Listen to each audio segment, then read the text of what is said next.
cycling is so good for your health, for your life, for your family, for the environment. Why don't you do cycling? All of us, we are all preachers, we are all missionaries. Every giant store is a church. Every company needs a brand. So just like everybody have your own name, right? People ask, okay, Tony, so how much you invest you build a brand like this? I said, well, first of all, I didn't count. So when I count, I said, wow, in the 35 years, the accumulated amount is pretty big. So we are not trying to competing with Walmart or their suppliers, just keeping how we can make it cheaper. So it's really up to the consumer's choice, right?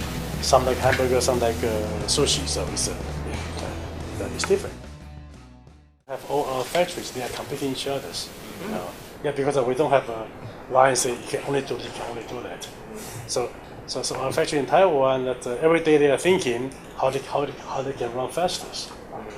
They know if they become too slow, maybe that. Is that a policy that you set? You want your factories to compete against each other to boost competition? Yeah, sure. But because that if you don't compete yourself, you have to compete with somebody else, right? And if you want to be killed, better be killed by your own people. But of course, I think they still figure out some way to go faster. And also that's also interesting because now in Taiwan, I think for our factory, their average FOB price is about $600 just ex-factory. So that is pretty high. And they are still producing more than 1 million of those high-end products. Yeah. So they are becoming pretty good with that, to keep that the high standards, high qualities, and then getting it better so they can improve the efficiency. So they have a way to finance themselves to become more competitive. You do so much of your manufacturing in China now. Mm-hmm. Are higher labour costs there eroding your profits as a group? Well, so the overall costs are increasing, but in the meantime, that our efficiency are also increasing.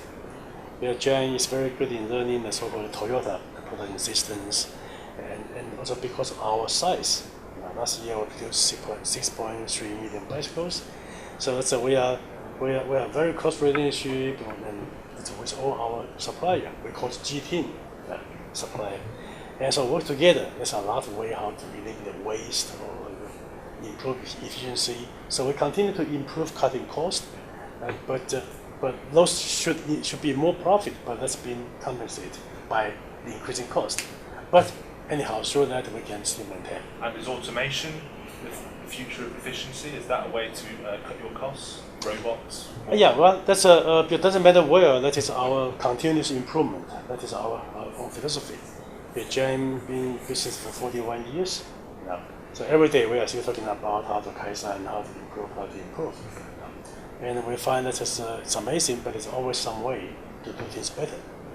So that we are still learning, still exploring. But also the other things helping is that when we are not growing in quantity, but we are also setting higher and higher, even in China.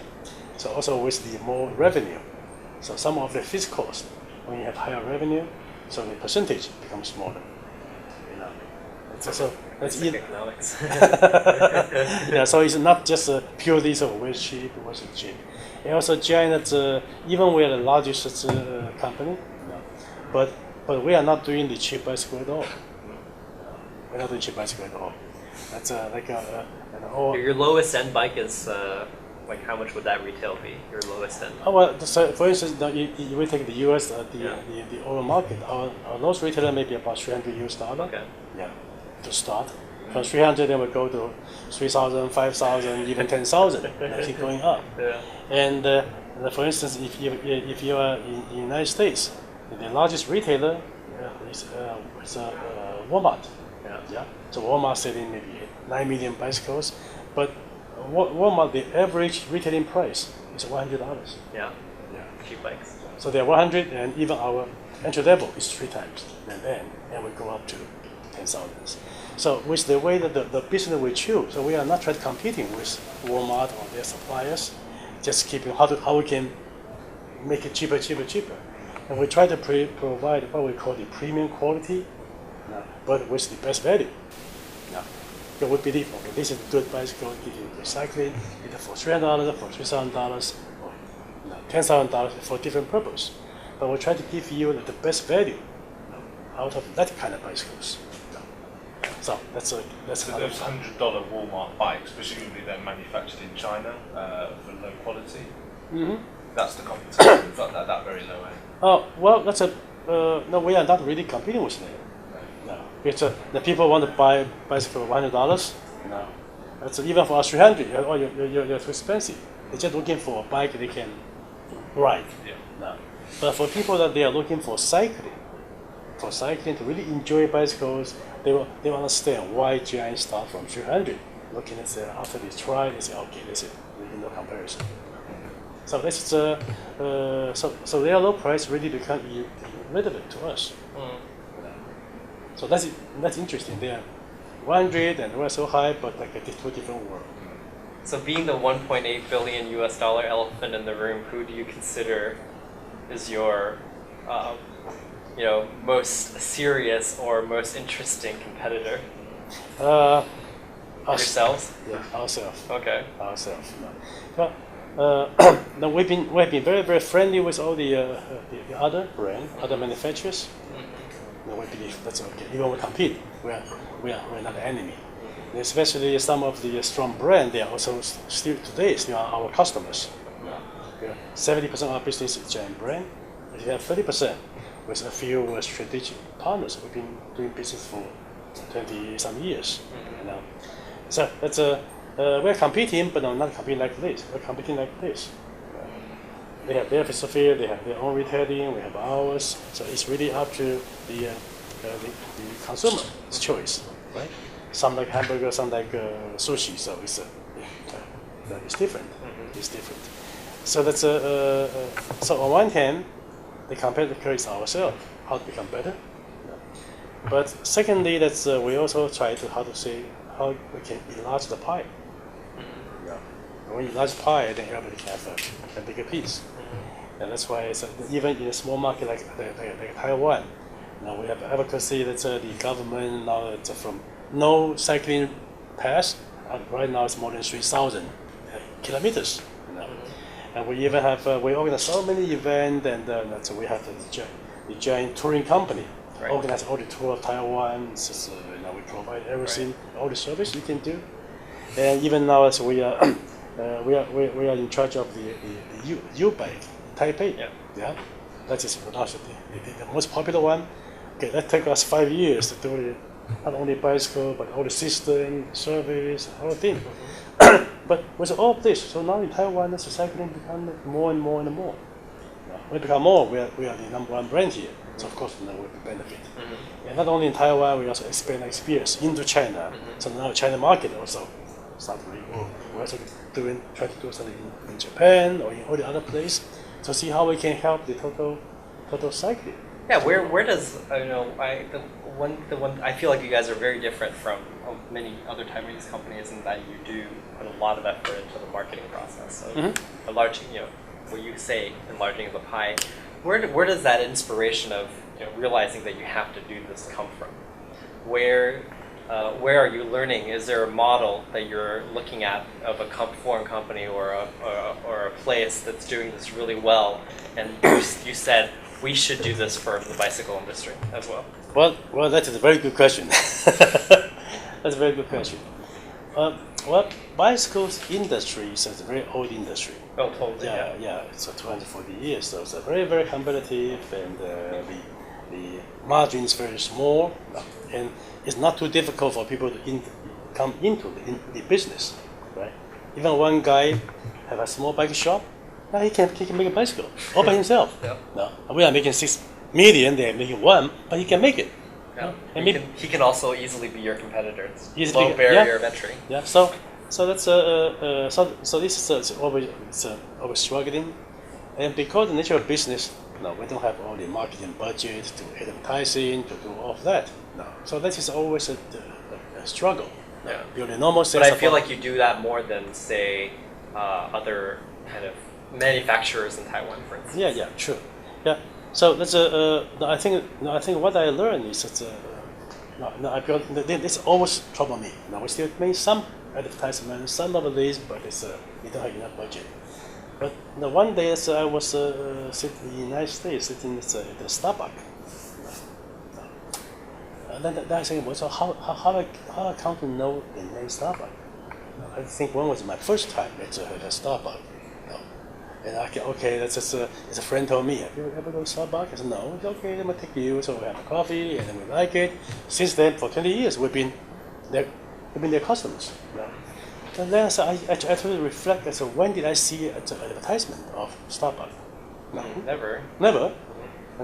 Never. But even for me, for a guy like you, or in the whole world, so many people, how do you get to know? No. But the answer is in the coffee shop, right? In the retailing, you go there, you see the logo, you go, you enjoy. So that the experience shows everything. So therefore, as we say, okay, our marketing should be centered on the experience. No. So then we really start to just focus on the retailing store. That's why now we also have a lot of giant stores and how continue to improve that. Now, in the past, that even giant, we are not necessarily Walmart, we are selling to the bicycle dealer. But bicycle dealer, in the old way, it's okay, they buy giant, they also buy all the other brand. No, because that's their shop. They will do business in their way. Of course, yeah. You'll have many different brands. That's right. Giant Yeah, bikes different will be brand. one of them, okay? And some we have our concept, but okay, they say, hey, this is my shop. No, I will do this Right. their way. No. Or we have some really good product we believe is very good consumer, but okay, the boss, no, I don't like it. Then the bike never get to see the consumer. No. So after therefore we shall have some giant shop, so we can display everything in the way we want it, show everything to the consumers, and really get feedback from the consumer. No. And that is working now. That's very well. So then we have a 350 store in Taiwan, and then we try the same thing in China. Now we have 2,500. Then we start to try out in Japan, in US, in UK, in France. So now we have globally. Now we have our store. Yeah, our own store, most of the store. And when did this push start? Out. When did this push start? Where you, or whenever the Starbucks thing happened, and when did you start really doing this push of building this, this environment for bikes? Yeah, well, I studied the dealer network in Taiwan about 35 years ago. Okay. But that is only for Taiwan. Taiwan is small. Our headquarters here, so we can afford doing some advertising, etc. So the idea came to my mind is really it's about 15 years ago. Okay. 15 years ago. So after that, I said, okay, that's it. No, so no, we don't do any advertisement. We don't do anything. Everything is focused on the experience. The experience. Actually, right now, the only other marketing we do is we sponsor the professional team to race in the Tour de France. But that is to show how good you are and continue for the product development. But other than that, it's experience. And that's interesting. We've been manufacturing, we've been innovative products, and now after you really engage into the shop, now all of a sudden we find, okay, we don't have this, we don't have that, and very, very easy to see now. And you have the first-hand information feedback from other consumers. So why don't you have this, why don't you have that? Or they also really help us to innovate the products for them. So step by step, then we come out with the so-called giant cycling world. Yeah. Okay. When you have a store, what do you put in? How do you help the consumer to do? So we have a giant cycling world. Okay, this is the road, X-road, this is off-road, this is performance, this is sports, this is lifestyles. So make an easy system. So for a consumer never riding bicycle, go to the bike store, immediately know how to enjoy it. And then it's from there. We say that, but the consumer doesn't know how to ride, doesn't know how to choose bicycles. So we develop a fitting system. We call it Ride. Now, the Ride system, we have simulators, we have other computers to help you to decide what kind of bicycle you want, and then what size you should choose, and then fitting you with your bike. Finally, we coach you how to ride. So we have done this. But then again, the consumer says, that's fine, but I don't know where to go. Tours. Yeah, so okay, yeah, we have a club, and then so just taking them that's okay near the factory, 30 kilometers. They say, hey, but we want to do more. Yeah. Okay, so we have tour company to show them, but now tour company not only Taiwan, they say, hey, we want to see the world. It's really an organic way to grow a business, isn't Yeah. it? Because you're basically growing it as you grow with your customers. I think when you go there, then you see what they need. When you go there, you see what they need. Go there, see. So they just become analysts. Yeah. But we'll find that the more we do that, then so the consumer appreciate. When they appreciate, they buy our product and they will grow it. So Right. become a Maybe the next move is making high energy bars for your for your riders to eat. Yes. What? No, Right. that's not joking because over there now we're making bicycles, but it's, hey, but we need all the all the gears. No. So now we have provide everything you need from helmet, from sunglasses, apparel, from shoes, and etc. Or the energy bar you're talking about. Some of them we made, sometimes we're sourcing. But okay, you come to our store, it's total cycling solution. Do you find that customers, wherever they are in the world, want the same thing, want the same experience? In China, in Europe, in America, they all want this experience, or do some people just say, I just want the bike? In some countries, they have different culture. Well, I think it's almost everybody wants to have experience. But of course, that it depends on the level of the market. But we have to be patient. I'm happy to see now China's market coming up. We've been there already 23 years. For the first 10 years, we have all the beautiful bicycle, the radius, then now they don't want. They only want a single speed bicycle. I just ride to work. I can only pay 500 RMB. That's all. That's already my 1.5 months salary. Yeah. So for that, they don't need really other experience. They only want to be you help them, you get the right bicycle, and take care of all the other service. Yeah, but now it's step by step. Now they also putting regulations, doing this, and then Taiwan already for 35 years. Now, again, the first. I would say that Taiwan is a similar process, right? In the beginning, Taiwanese probably didn't want. Yeah. bike to But the same go thing, from them. and may I say that for Taiwan, almost like the first 25 years. Bicycle is for school kids, for that, and they say, they want motorcycles, and they don't really want. And everybody believe, Taiwan is not a very good place to ride bicycles, or mountain is too hard. So step by step, But now people want to have a road bike, and they want to tour Taiwan. They now they have mountain bike, the whole thing. So it's a step by step. But because Giant is doing globally, now we have a company in the whole world, so we have the luxury to see all different kind of world. Now we understand why in Italy, why they have those tradition. That's even Tour de France, already 100 years. They're competing on that now, and how they enjoy that, or how they enjoy a lot of city bicycles. And in the US, how they enjoy the BMX, the mountain bike. And we also understand what is the need. Like actually in Taiwan or in Asia, people are most thinking about I've been drinking too much, it's thinking too much, working too hard. I need some exercise, so I can be better fit.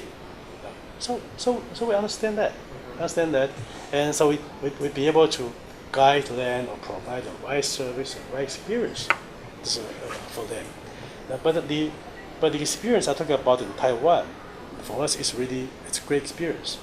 Even in the past, even I myself, we thought, God is not fair. The U.S. and UK, Germany is very good for cycling. The weather is good, everything. Taiwan, sorry, too hot, too hilly, too many motorcycles. So even I myself in a business, I test ride on the bicycle, but bicycle is not my lifestyle. When I ride bicycle, I go to other country to ride. But now, after all the effort, not only me and my wife, the kids, and everybody's really enjoying it. And we understand the benefit. So now it's not only that we want to sell bicycle. We already not selling bicycle, we're selling cycling. But now we are become more like a disciple, like a missionary. Cycling is so good for your health, for your life, for your family, for the environment. Why don't you do cycling? Please, just take a Bible. Come on, I'll give you the good news. Yeah. So now from bicycle to cycling, this become our mission. So it's more fun. More fun, and we are also very happy. We can enjoy the bicycle that we manufacture. We can help other people to enjoy cycling. And there are still so many people in the world waiting to be saved by us. You're the preacher. Yeah. Is having your control of your own retail outlets a key component of creating that experience? Yes. I feel like that's absolutely important because let's just take technology for instance. You go to Apple stores, you have this Apple experience, you can fix things, right? But then Taiwanese tech companies, they always have to partner with other people in order to sell things because they themselves don't have a retail presence. Yeah. Let's channel that kind of idea towards bicycle retail and creating that experience. Is that a key component? Do you have to have your own store, at least a 80% or a 40% shop within a bigger store in order to create that similar effect? Yeah. Yep. Well, personally, I think that is a very, very important factor for our business, especially moving in the future. Yeah. And like you say, today maybe we are leading in technology, but other people will come. So it's only 1 year apart. But everybody will be, the bicycle is really not that high tech, that difficult, or patent to protect you. So you have a lot of similar products. So how can you differentiate yourself? How can you control your own destiny? It's through the final retailing. The final retailing. So, but the final retailing is very difficult to do. Even for us, from manufacturer to the retailers, totally different mindset. So that we took so many years to try. I think we are getting some pretty good experience. Continue to refine our experience and taking what we learn from all over the world, putting it together. And it's a lot of fun. For instance, next week that we at our sales company, general managers, and we are flying to Europe this year. It will be 4 days. We visit all the stores in UK, in France, here. So our people here will show off what they do. And then we'll have discuss. And then everybody go back to his own country. If he's something good, he's going to apply. So we think that in the future that the retailing will become a very important part of our business. Of course, we would like to have more as possible. So in Taiwan, can be 100% all 350 dealers, they're all giant exclusive. That's fine. But maybe it's like when we go to the other country, maybe you can have 20%, 30% exclusive, or then you have the other shop in a shop or whatever. But we do want that to have a chance to showcase to the consumer a complete giant second-hand world experience. I just wanted to ask if I could about the sort of big picture. You're a very successful exporter, have been for 40 years. A lot of Taiwanese firms are looking to, move up the value chain and become more successful in other markets. What advice would you give them about doing that? About how to do that? Well, my advice to learn is, my advice to learn that so every company needs a brand. So just like everybody have your own name, right? Yeah, so that's don't hesitate. Just start your own brand. But secondly, be careful. Don't think about you can become successful one day. You have your brand, you have select market, doing something, but get your experience. Get your experience. And nothing is happening like that. So you go step by step, then it's then you can learn. But what we learn from our own brand is to absolutely, unless you have your own brand, you have no control of your own destiny. When you have your own brand, then all the R&D become making sense to us, and we start to understand the final consumers, and then you can grow from there. If you're lucky, you can grow more. If you're not, but you have nothing to lose. But I think some other companies thinking, we are only manufacturing for other people, so that's all I do. So why you having just like in the past when we were in Taiwan? At the time, I'm still the vice president of the company. We're still the factory and all the global business. But I also convinced our board, say, hey, but back to the story. Then that time I was not this smart. But at that time only because my kids growing up. I said, hey, they need to ride some bicycles. And why we are shipping all the good bicycles to America, but the Taiwanese kids They don't have any. they don't have any. Don't have any. Because of that, for my kids, yes, I can get one from the factory. But how about their classmates? So for that, that's okay. Let's start giant sales company in Taiwan. Just small Taiwan, just sell 1,000 bicycles, and why not? But at that time, it's very difficult. Everybody here is in manufacturing, right? I said, okay, no problem. I set up a company. I'll be the only employee. I still running here. Daytime, nighttime I go running that business. So then we start from 3 people. Then it's okay. After 5 years, set up this, and now it's running very nice.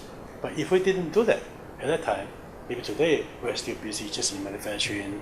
And when it become bigger, they say, oh, if I start a brand, it's too risky and too much. And then, so I think it's important to choose to make a choice. Take control of your own destiny. Yeah, actual destiny. Don't make things for other people. Well, I mean, it could be a slow transition, is what you're saying, but at least make an effort, right? Don't be afraid, I should say, is what you're trying to say. Don't be afraid, just try. It's not as scary as you think to be. No. It's people ask, okay, Tony, so how much you invested? You built a brand like this. I said, well, first of all, I didn't count. So when I count, I said, wow, in 35 years, the accumulated amount is pretty big. You know? But when you're doing every year, maybe you don't feel that. Right. No. Well, we're kind of seeing Foxconn doing that right now, with building its own TVs and phones now. Slowly, right? Slowly, yeah. So maybe they're listening, but they are still very afraid to put their own name on it. Of course, their name is not very good internationally either. So but if they don't put their name, then they are still not building something. Exactly. Right. Only selling cheap is not the real solution. Yeah. So that's fun. And how about investment in R&D? Would you think that's key to building? Yes, we think that's absolutely is the key. Absolutely key. No. So it's well, if you want your brand to become successful, you must something that's some products you really benefit the end user. Yeah. And you don't have R&D, you cannot do that. You cannot separate yourself from the others. So R&D is very interesting. We continue to invest in that. So then we started making bicycles. Now that we're investing a lot what I call recycling science. Yeah. Do you guys have a measurement? I have no idea what it's like for. I have some idea what it's like for the notebook and computer industry, but no idea what it's like for the bicycle industry. What percentage of revenues do you put into R&D? Okay, R&D is compared to others. We are maybe not a lot. Yeah. But every year we put about 3 to 4% of our revenue into R&D. Yeah. That's more than computer companies actually. Yeah. So okay. I feel like in Taiwan, ASUS is the cream of the crop in terms of R&D spending, and they're only 3%. So. Yeah. Okay. Do you get a tax break for doing R&D spend? Yeah, for some time. Yeah. It depends what time. Yeah. That depends on that's yeah. So, but I think it's, the R&D will be a very good a payback. Definitely. Yeah, definitely. What do you think about the talent that you hire in Taiwan? The education system, there's quite a lot of discussion about if it's turning out the right kind of students. Well, you are all very, very familiar about Taiwan's educations. Well, well, first of all, that's what we learn is that when we try to hire people, that's we don't really care what you study or the school, or it's only a reference. But for us, the most important thing is their attitude. Your attitude, that is very difficult to change. All the other skill we can teach you, we can learn. That's afterward. It's after so many years, within our company, that we have the giant university, kind of like that. We have our own way of doing things, that's important for our business. So we have a way to develop our own people now. But we need people that have the right attitude. They commit to the company, they like cycling, they are willing to learn, willing to change, good teamwork. It's all this value we're talking about. So, and does Taiwan's education system foster this kind of attitude, or does it maybe No, they are not. No, they are not, because the Taiwan system still, that's okay. That's how you get all the A's, right? Learning, basically. All learning. No. So therefore, when we hire some people, I say, okay, first of all, forget what you learned in school. Let's start all over again. Yeah, but I would say in the past, it's more difficult for us to really get some good people. But now it's when Taiwan really cycling become very, very popular, and now so now almost all the people join us. Now we ask them, why do you want to join? No. They say, well, because we like cycling. Oh, that's pretty good. At least they know what they're doing. Maybe they can choose to do computer or doing this. But they like cycling. So they're doing something they like. So like for a lot of product developers and engineers, and maybe it's okay. Our pay is okay, but not that outstanding. But they get to write all the new products, right? So that's also very happy. Absolutely. We were talking to you were saying you get a employee discount on a bike one a year. Or Yeah. I think this might be my last question, but a little bit more fun. When I'm talking to you, I see someone who's very energetic, very awake, very calm and peaceful. Two questions. Yeah. I'm wondering if you have some kind of a spiritual regiment that you keep. You know, I'll let you elaborate. Oh yeah, from there. okay, yeah. That's one, and the second, how do you yourself stay in such great shape? Okay. Well, you know, yeah. Well, you talk about shape. First of all, because I'm young, right? Yeah, I'm only 65 years old. So Oh, is it? Yeah. Like you look 40, right? So. yeah. So I'm young, but I think it's really cycling help. So you preach. You basically do what you preach. You cycle a lot. Of course. And I'm so happy in the past. I only test new products. I'm so happy that 6-7 years ago I really get into cycling. So talk about Tour Taiwan, already done 4 times, and in November I'm doing the 5th time. I've been right here. My wife joined. After cycling, I think it's really maybe the best sports I can have. I've been playing golf for 25-30 years. And I obviously enjoy that, but it takes a lot of time. And that's really not enough exercise. You play in Taiwan, the one hole you have to wait for 10 minutes or 15 minutes to play the other. And then it's okay. You try too much and it's hurting your back. So we need some good exercise. And cycling is a very very good exercise. That's it will be 2 or 3 times. But if I'm here, it's possible I'll be riding. I live in Taichung, so I'll ride to work. Wow. Yeah. That's like 40 kilometers or something? Yeah, one way is about 35 kilometers. So coming I was half asleep, but I yeah. guessed that the distance. So 35, but it's okay. Let's come here. They have a bit downhill, so I can come here fast. How long does that take? 35 kilometers to work? Yeah. So for me, it will take about 1 hour and 20 minutes. So I'm here. So after work, and then I ride back. But ride back is you're going uphill. So taking me about 1 hour and 50 minutes. Riding back is uphill. Riding back. Okay. So like 70 kilometers in 1 day. But the interesting thing is that if you are doing some running, even play basketball, you feel very tired. Yeah. After that, you just you're soft. But for cycling, you don't. I ride here, I take a shower, I work the whole day. You feel absolutely okay. And even when I ride back, when you climb the hills, struggling. But when you get home, you take showers, you don't feel anything. Now you sleep, no salt here, no salt there. You feel nice. You have a beer, have a wine, you have a dinner, and it's nice. You go out tomorrow, you go. So that's cycling you can really do continually, and also that's we find you can do it at any age. Some of our friends play tennis, but when you get 50, then you start to you have this problem.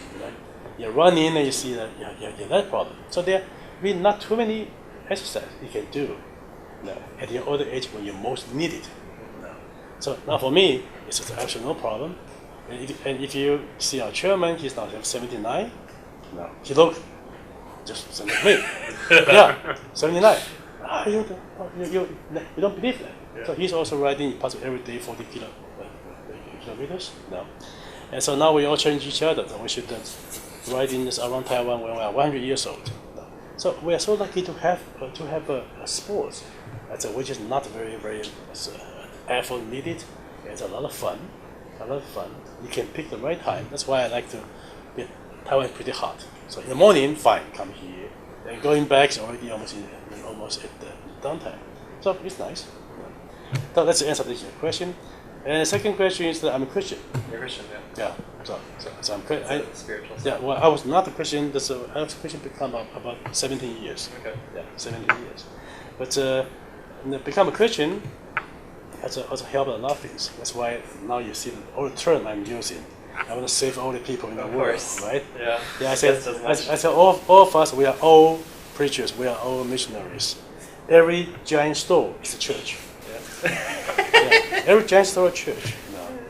Is that what you say at Yeah, the yeah, way yeah. up? Yeah, well, not on the way up, Every time we go to speech, everything, that's it. Everybody knows. Now, everybody knows it's okay. Every giant store is a church, right? And for church, you want to help people. You give them good news, and help them to really enjoy life, and no. So I think it's so actually after I become Christians, so that we are from competition to business, and now really become just for the good things. Sounds like oh yeah, you really love our people to share all the joy of the right, but that's what we really believe in. Really believe in. So yeah, we are. And after we're doing that, at the end of the day, we still make some reasonable profit, so we can continue our effort. And I remember it's 2 years ago. 2 years ago, so I bring all our general managers from all over the world coming back here to do the tour of Taiwan. We call it Formosa 900. So I have our general manager, a Dutch guy, French guy, US guy, Japanese guy, they all come back. Yeah, they're all riding bicycles, but none of them had ride 900 kilometers in 8 days and going all those things they have never done before. No. They come here and say, okay, let's do that. And we are very lucky. We have some typhoon coming in, it's a cold weather, so that is a real test for all our people, especially for our Dutch guys. The first time you see a mountain, if you're riding bicycle for all your life, in Netherlands it's flat, British right? folks too, probably. You come here, oh, it's a mountain. It's a mountain. How I go get up there? But anyhow, so after everything, after finish, the last stop, we come back here. Downstairs, the celebrations, everything. So I tell them, okay, foundations, we have done that. Now you are all baptized. Now you become disciple. They say yes. Now I really feel it. Really, unless they have those 9 days. Now they don't understand. After that, the first 4 days is so tough. The 5th day they want to die. After that, really enjoy it. At the end, they say, "Hey, it's getting good finish so soon. We want to continue." No, so I think, okay, now your job, go back to your country, do the same thing, spread good news, help people to enjoy. Be our missionary. Yeah, now you're missionary. Open more stores at the church. So now everybody's doing that. Everybody's doing that. So it becomes a fun business. So now I think that I'm the preacher for 2 things. It's one thing is, come on, please believe in God. Good for your spirit, right? That is religion. The second one is cycling. Come on, join cycling. It's good for your Quite interchangeable. good for your health, good for your life. So this is only 2 things I do. That's why I'm happy. and I still get paid.